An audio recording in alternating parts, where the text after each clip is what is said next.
Hello মা, তুই জানিস তো জামাই না আজকে আবার আমার সাথে ঝগড়া করেছে, আবার আজকে 2 কিল দিয়েছে। তুই আয় মা, নইলে হবে না, তুই তাড়াতাড়ি আয়। আচ্ছা ঠিক আছে। জামাই, এ জামাই, ঘাটে পুরো নিবংসে তাড়াতাড়ি বেরিয়ে আয়। তুই আমার মেয়ের গায়ে হাত দিয়েছিস, তোর এত বড় সাহস। খবরদার চিল্লাবেন না, এটা ভদ্রলোকের বাড়ি বলে দিচ্ছে। চিল্লাবো না মানে? অবশ্যই চিল্লাবো, আলবাত চিল্লাবো। তুই আমার মেয়ের গায়ে হাত দিয়েছিস কেন? চুপ করেন, না হলে মেয়েকে তো 2 কিল দিয়েছে, এবার 1 কিল আপনাকেও দেবো। বাহ জামাই বাহ, ভালোই বললে। আসলে দোষটা তোমার না, দোষ হলো আমাদের। মানে কি বলতে চাইছেন আপনি? কি আবার বলবো, তোমার সাথে আমার মেয়ের বিয়ে দেওয়াটাই ভুল হয়েছে। কি বললেন আপনি? ঠিকই তো বলেছি, বিয়ের সময় তো খুব বলেছিল আমার ছেলে নাকি অ্যাক্টর, আর এখন তো দেখি টিকটকে ভিডিও বানায়।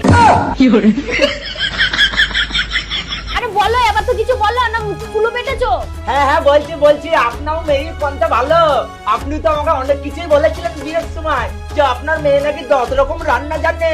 বাবা কোনো রান্না বাকি নেই, আর এখন তো দেখছি আপনার মেয়ে ভালো করে আলু ভাতেটাও মাখতে পারে না।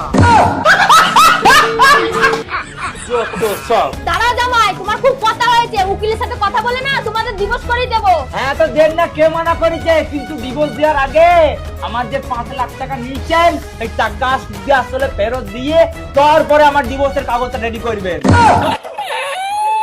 আরে বাবা। হ্যালো মা, তুই জানিস তো জামাই না আজকে আবার আমার সাথে ঝগড়া করেছে, আবার আজকে 2 কিল দিয়েছে। তুই আয় মা, নইলে